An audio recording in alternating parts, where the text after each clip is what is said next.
Bapak-bapak dan ibu-ibu sekalian yang saya hormati, apa yang ingin saya sampaikan dari rangkaian acara dan kunjungan Presiden dalam rangka menghadiri KTT APEC dan G20 ini, bahwa ada suatu harapan besar dari para pemimpin dunia kepada Indonesia di bawah kepemimpinan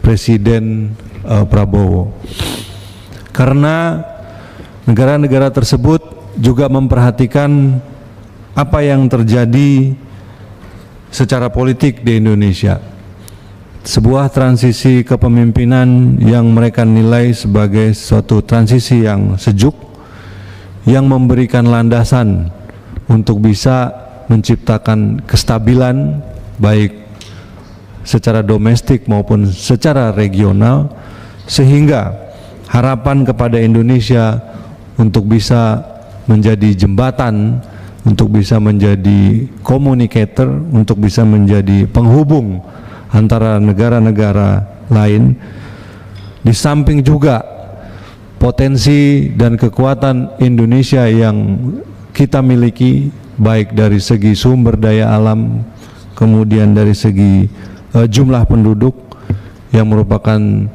faktor-faktor yang strategis dan dominan, menyebabkan mereka semua ingin untuk membuka kerjasama yang lebih luas dengan Indonesia. Dan saya kira ini merupakan suatu gesture yang perlu kita respon dengan baik dalam rangka meningkatkan hubungan bilateral kita dan multilateral kita, juga meningkatkan kemampuan kita memenuhi kepentingan nasional yang kita miliki. Bapak dan Ibu anggota Komisi 1, pimpinan dan anggota Komisi 1 yang saya hormati, sejak awal Presiden Prabowo telah menggariskan sebuah visi politik luar negeri di mana Indonesia tetap pada garis non-align, non-blok, yang artinya kita tidak menempatkan diri di blok militer manapun, kita tidak mempunyai keinginan untuk bergabung dengan fakta militer manapun, karena hal tersebut tentu saja secara konstitusi dan secara tradisi tidak cocok dengan kepentingan nasional kita. Kita ingin bersahabat baik dan bertetangga baik dengan semua negara, dan jalan diplomasi yang kita lakukan tetap dijalankan sesuai dengan amanat konstitusi tersebut. Kita juga memiliki kebebasan untuk bergabung dengan multilateral grouping yang lain, bapak-bapak dan ibu-ibu sekalian. Juga saya yakin sudah paham bahwa di hari pertama Menteri Luar Negeri bekerja, tanggal 22 Oktober, kami hadir di KTT BRICS sebagai utusan khusus dari Presiden untuk menyampaikan keinginan Indonesia bergabung dengan BRICS sebagai sebuah upaya untuk mengengage negara-negara yang tergabung di dalam BRICS dan menjadi bridge builder, kemudian melakukan balancing act, menjaga kepentingan antara negara-negara maju dan negara-negara berkembang. Selain itu juga kami menilai bahwa BRICS merupakan sebuah grouping multilateral yang dapat kita manfaatkan untuk meningkatkan hubungan ekonomi kita dengan negara-negara yang tergabung di dalamnya. Sebelum kita bergabung dengan BRICS, kita juga sudah melakukan proses accession sebagai negara OECD, yang perlu juga kami sampaikan di sini. Kunjungan Sekretaris Jenderal OECD menemui Presiden Prabowo beberapa hari yang lalu, juga merupakan sebuah kunjungan yang menguatkan komitmen kita untuk tetap bergabung dengan OECD. Tidak ada hal yang bersifat bertolak belakang antara OECD dan BRICS, itu juga disampaikan oleh pihak OECD, dan masing-masing tetap menghormati aturan dan hukum yang berlaku di Indonesia. Indonesia ingin menjadi sebuah negara yang kuat, sebuah middle power yang berpengaruh dan dihormati oleh negara-negara lain, di mana untuk bisa dihormati oleh negara-negara lain kita harus mampu mempertahankan kedaulatan dan integritas teritorial kita. Kemudian kita harus mampu meningkatkan kesejahteraan masyarakat kita, membebaskan masyarakat dari kemiskinan, kelaparan, dan kebodohan, kemudian tidak bergantung kepada negara lain. Hal ini juga sesuai dengan apa yang diprogramkan oleh Bapak Presiden Prabowo, di mana beliau ingin menciptakan swasembada pangan, ingin menciptakan swasembada energi, kemudian memberi nilai tambah pada komoditas Indonesia dengan melakukan hilirisasi, serta juga berinvestasi di sumber daya manusia dengan memberikan makan siang bergizi bagi anak-anak sekolah. Kemudian dalam beberapa kesempatan juga beliau meminta universitas-universitas besar di dunia untuk membuka pintunya menerima mahasiswa-mahasiswa dari Indonesia, penerima program beasiswa yang diberikan oleh pemerintah Republik Indonesia. Tentu saja Kementerian Luar Negeri dalam hal ini akan terus bekerja mendukung visi Presiden Prabowo sebagaimana yang tertuang di dalam Astacita, dan dalam rangka mendukung visi Presiden Prabowo, Kementerian Luar Negeri juga menggariskan beberapa hal yang kami jadikan prioritas. Yang pertama kami sebut dengan diplomasi ketahanan nasional sebagai prioritas, yaitu mempertahankan kedaulatan NKRI serta membangun ketahanan nasional, di mana kita akan memperluas kemitraan dan memperkuat sinergi untuk membahas isu-isu tentang ketahanan pangan, ketahanan energi dan air, serta mitigasi bencana dengan negara-negara tetangga dan teman-teman kita yang lain. Kemudian juga dukungan transisi energi terbarukan dan berusaha untuk mencapai target emisi zero karbon, yang juga merupakan suatu tema yang diadopsi oleh sebagian besar negara-negara di dunia. Kemudian kita juga melakukan pendekatan prioritas diplomasi ekonomi yang berdasarkan pada nilai-nilai Pancasila, di mana kita mendorong kemitraan dan tatanan ekonomi global yang berkeadilan, menciptakan suatu perdagangan yang bebas dan adil, kemudian memperluas kemitraan ekonomi di kawasan-kawasan non-tradisional, membuka pasar-pasar baru bagi komoditas-komoditas Indonesia. Kemudian Kemlu juga melakukan penguatan kelembagaan. Dalam hal ini kami membentuk suatu Direktorat Jenderal baru, yaitu Direktorat Jenderal Hubungan Ekonomi dan Kerjasama Pembangunan, yang nantinya juga akan mengadres hubungan ekonomi dengan negara-negara tetangga. Dalam rangka direktorat ini kami bangun dalam rangka memperkuat koordinasi dan sinkronisasi hubungan ekonomi luar negeri. Karena ada beberapa evaluasi dari mekanisme dan proses yang terjadi selama ini, yang ujungnya melibatkan Kementerian Luar Negeri. Oleh karena itu kami nilai bahwa Kementerian Luar Negeri juga sebaiknya memahami semua proses ini dari awal, dari depan, sehingga jika ada fasilitasi yang perlu kami lakukan, jika ada perlu bantuan-bantuan yang diberikan, yang perlu diberikan oleh Kementerian Luar Negeri, kita semua sudah aware dari awal.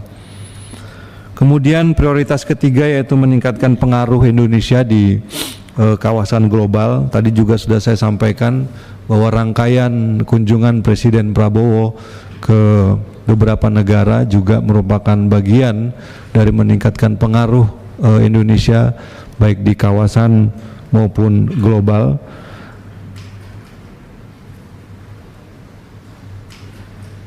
Di mana peran ini juga dapat dijalankan jika sistem multilateral yang ada berjalan dengan baik. Beberapa masukan yang kami dapatkan baik di KTT BRICS, APEC maupun G20, banyak negara yang berpendapat bahwa sistem multilateral yang terjadi, yang ada saat ini sudah tidak lagi fit for purpose karena adanya standar ganda yang dimiliki dan kepatuhan-kepatuhan terhadap hukum-hukum internasional yang dilanggar.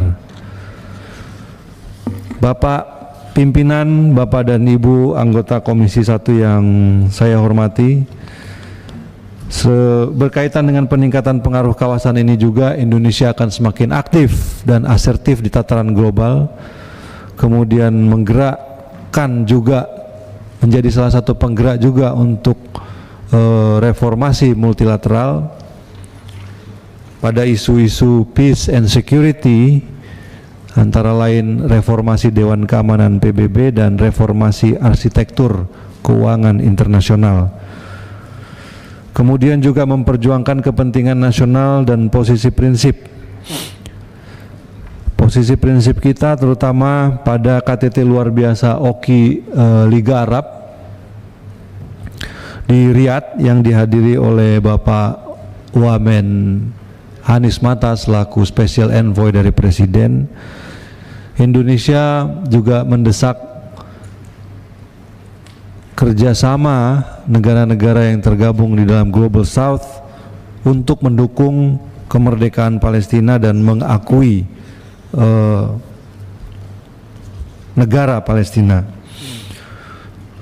Kemudian di kawasan kita juga akan memperkuat komunikasi, kesatuan dan sentralitas ASEAN, di mana pihak-pihak eksternal kita juga perlu tanamkan kesadaran untuk bisa mematuhi aturan main yang ada di ASEAN. Dan pada saat KTT G7 yang baru lalu yang diselenggarakan di Roma, kami juga menyampaikan bagi negara-negara G7 yang belum tergabung dalam traktat kerjasama persahabatan, traktat persahabatan dan kerjasama atau Treaty of Amity and Cooperation, untuk bisa segera mengaksesi TAC tersebut. Kemudian prioritas keempat yaitu peningkatan pelindungan warga negara Indonesia dan peran diaspora. Tadi juga kita sempat berbincang mengenai masalah ini, di mana semakin hari juga situasinya semakin kompleks, bahwa keselamatan warga negara Indonesia yang ada di luar negeri terus menjadi perhatian dan prioritas pemerintah Republik Indonesia. Dalam hal ini juga Kementerian Luar Negeri. Kemudian kami berpendapat juga perlindungan ini tidak cukup hanya bersifat reaktif, tetapi juga harus antisipatif. Oleh karena itu kita meningkatkan koordinasi dan kerjasama dengan pihak-pihak terkait. Dan menurut hemat kami, Kementerian Luar Negeri juga perlu membangun suatu koridor migrasi yang aman dan terstruktur. Oleh karena itu saya kira kami juga ingin meminta bantuan kepada bapak-bapak dan ibu-ibu anggota pimpinan dan anggota Komisi 1 yang terhormat, karena Bapak dan Ibu berasal dari berbagai dapil di Indonesia. Saya kira perlu juga melakukan suatu sosialisasi kepada konstituen Bapak dan Ibu, khususnya daerah-daerah yang banyak mengirimkan masyarakatnya ke luar negeri untuk bekerja di luar negeri. Saya kira perlu ada suatu edukasi yang dilakukan oleh bapak-bapak dan ibu-ibu sekalian untuk mengurangi potensi-potensi masalah yang mungkin bisa terjadi saat mereka bekerja ataupun berkunjung ke luar negeri. Kemudian Kemlu akan terus melakukan pembangunan sistem pelayanan dan perlindungan warga negara Indonesia yang lebih komprehensif dan strategis dari hulu ke hilir, termasuk penggunaan inovasi-inovasi teknologi, kemudian menggalang potensi dan memberdayakan diaspora dalam rangka mendukung percepatan pembangunan Indonesia. Kemudian prioritas kelima juga yang ingin kami lakukan adalah mengoptimalisasi diplomatic tools dalam rangka memperkuat pengaruh dan posisi Indonesia baik di kawasan maupun di global. Development Aid merupakan sebuah tool yang penting dan strategis dalam rangka meningkatkan nilai tawar tersebut. Kemudian Kemlu menargetkan pemberian bantuan pembangunan yang lebih cepat, yang lebih responsif, fleksibel dan tanggap. Kemudian perlu juga kami sampaikan bahwa pada pertemuan tingkat menteri negara-negara Melanesian Spearhead Group minggu lalu di Vanuatu yang dihadiri oleh Pak Wamentata, bahwa Indonesia kembali menegaskan bahwa pemerintah Republik Indonesia menaruh perhatian besar bagi penguatan kerjasama dengan negara-negara Melanesia tersebut, seperti juga sudah disampaikan langsung oleh Bapak Presiden kepada kami untuk lebih memperhatikan kelompok negara-negara yang termasuk di MSG ini, yang perwujudannya nanti akan dilakukan dalam bentuk kerjasama pembangunan dan perdagangan. Kemudian dalam kaitannya juga dengan diplomatic tools ini, kami kira kami melakukan penguatan dan pembangunan kapasitas diplomatik, baik sumber daya manusianya maupun sarana dan prasarana yang dimiliki, di mana beberapa hal yang kami catat perlu dilakukan dan pertimbangkan adalah sistem pendidikan bagi para diplomat akan kami tinjau kembali untuk disesuaikan sehingga relevansinya sesuai dengan megatrend dunia pada saat ini. Kemudian sistem komunikasi diplomatik akan di-upgrade ke sistem yang lebih tanggap, real time dan aman dari serangan pihak luar. Kemudian tentu saja kelayakan hidup pegawai Kemlu juga akan menjadi perhatian kami. Saya mengucapkan terima kasih atas dukungan DPR RI, khususnya Komisi 1 dalam hal ini, bagi kenaikan ADTLN yang sudah disahkan pada masa sidang yang lalu lewat Perpres 84 2024. Kemudian kami juga mohon dukungan dari para pimpinan, Bapak dan Ibu anggota Komisi 1 yang kami hormati, untuk meningkatkan kesejahteraan pegawai Kemlu